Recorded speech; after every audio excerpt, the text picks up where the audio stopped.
Bon, donc là, ce qu'on a vu, c'est vraiment très très simplifié. Très très simplifié.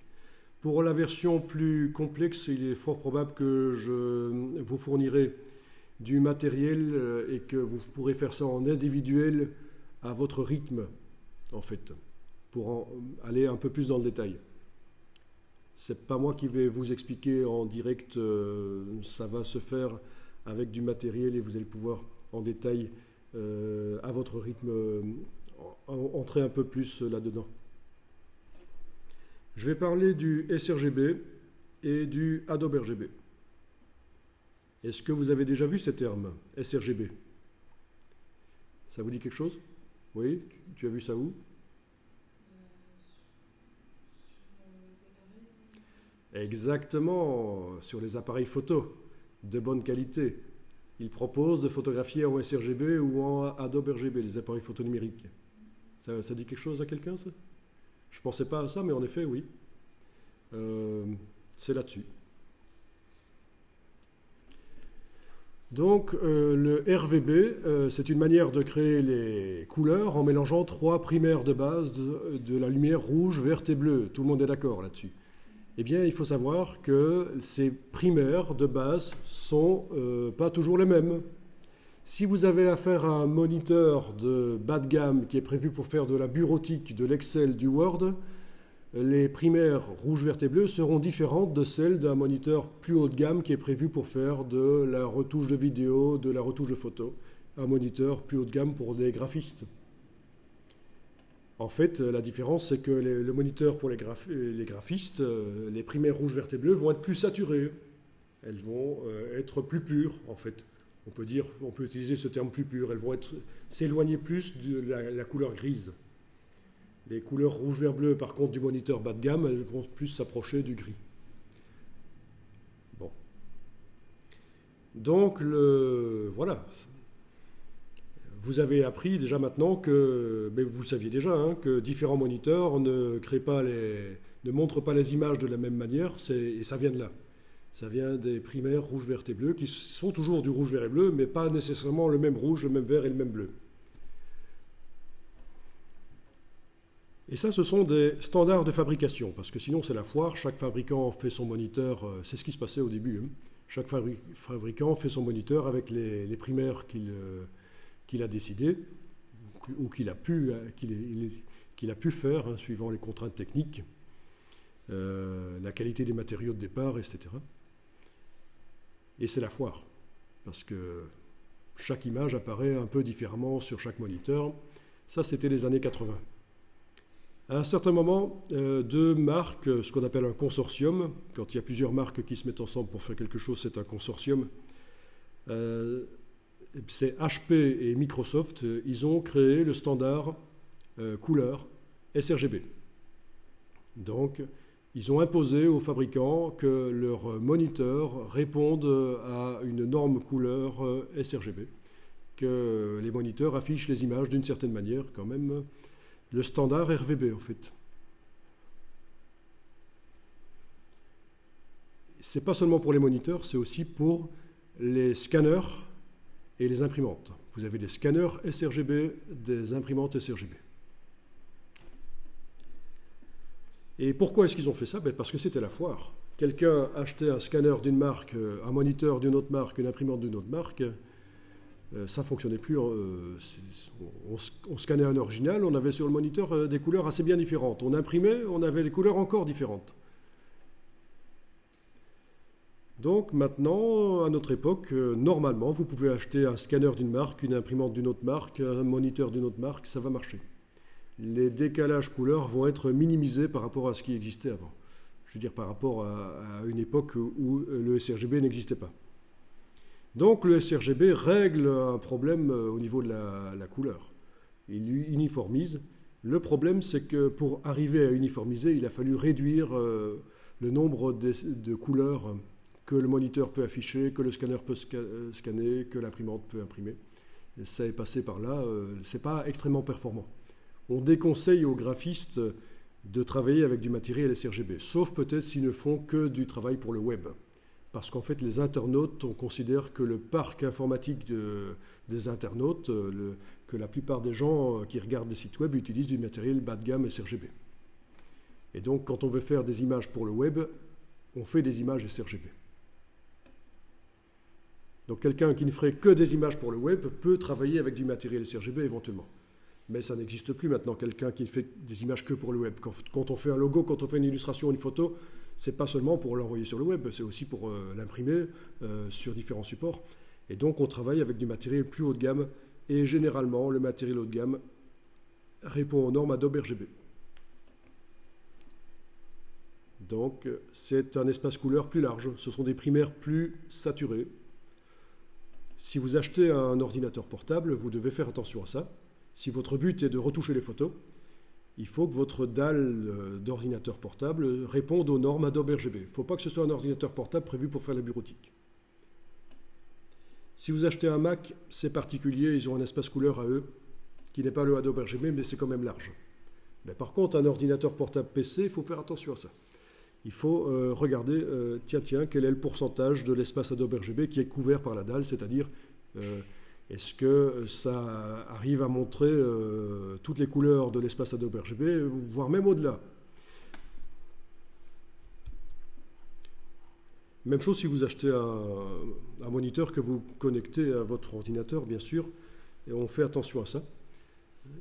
Si vous faites de la retouche de vidéo aussi, de plus en plus, les photographes font de la vidéo, vous êtes au courant. Vous savez que les appareils photo réflexes peuvent filmer en vidéo. Très mal. Vous avez entendu parler du syndrome du rolling shutter? Ah, c'est pour ça qu'on voit encore des caméras vidéo professionnelles. C'est pour ça que les appareils photo réflexes au niveau de la vidéo, c'est un petit plus, c'est pas mal, mais dès qu'on photographie des objets en mouvement ou qu'on fait bouger l'appareil photo, qu'on fait un panoramique, c'est ça penche. C'est le rolling shutter. C'est parce qu'en fait, ça capture les images par balayage plutôt que toutes les images d'un coup. Une caméra vidéo est plus performante, il n'y a pas de rolling shutter. C'est pour ça qu'on continue à en vendre des caméras vidéo professionnelles. Ok, alors je parlais de quoi, moi? Je parlais de... Ça y est, j'ai oublié.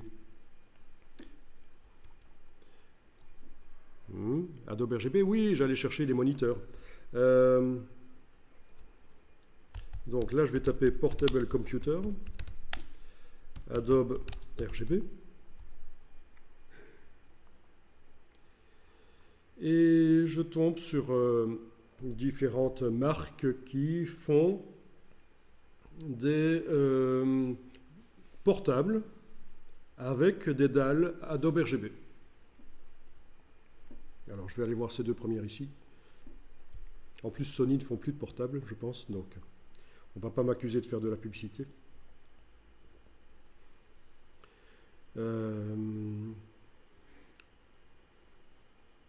Ici.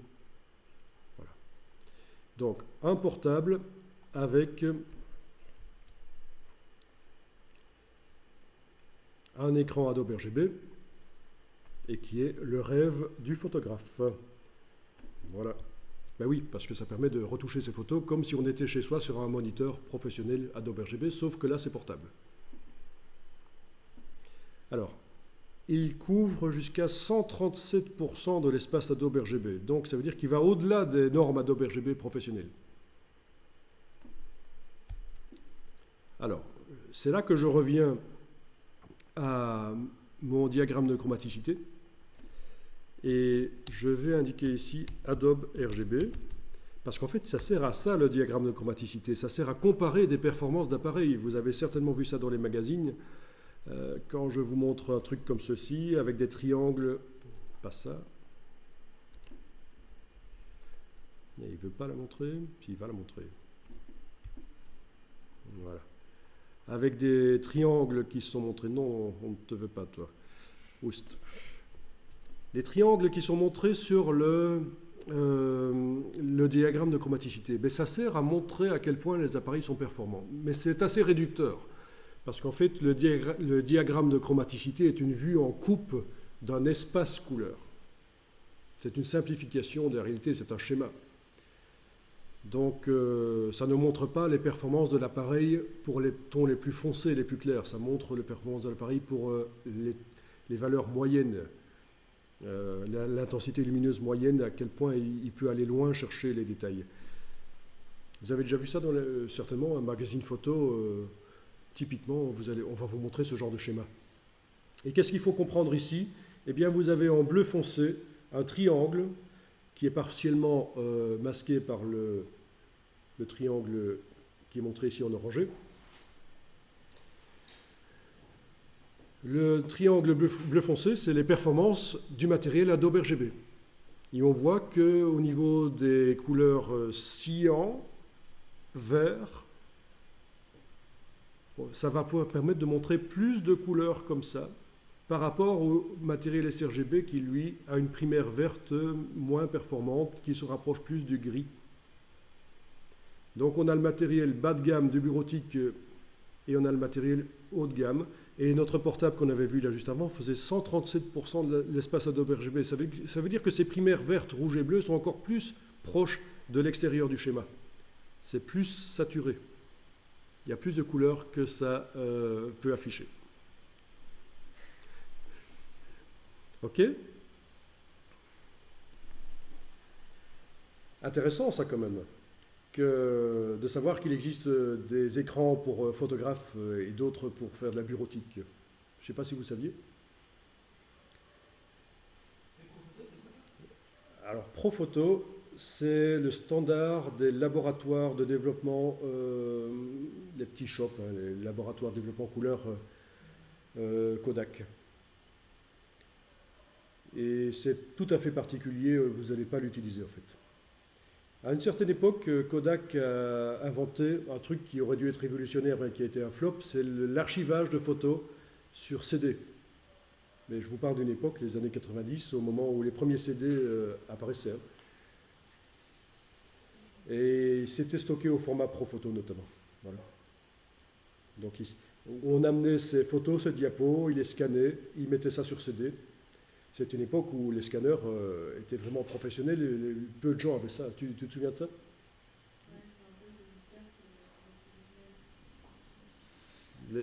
Les CD aggravés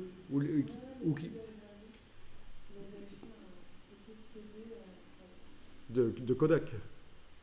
Non, ça c'est encore autre chose. Ça c'est des CD aggravés.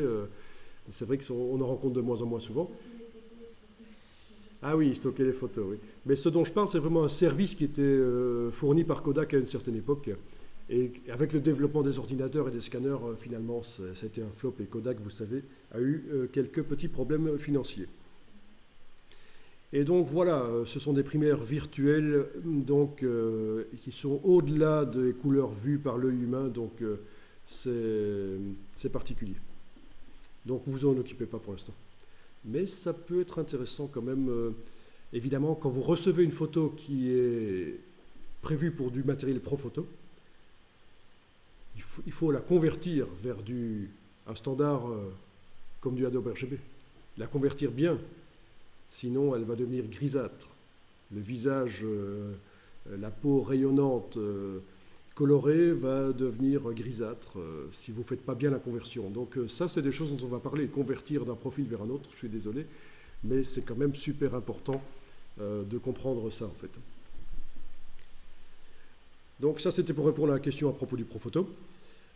Alors voilà, on en revient à notre histoire de l'appareil photo. Tu me disais que le sRGB, tu as vu ça dans un appareil photo numérique. Ben oui, quand vous photographiez avec un appareil photo numérique, vous pouvez faire en sorte que l'appareil fasse une image sRGB ou une image Adobe RGB. Ça veut dire quoi? Ça veut dire une image qui est prévue pour fonctionner directement bien sur du matériel sRGB ou prévue pour fonctionner bien directement sur une image sur du matériel Adobe RGB.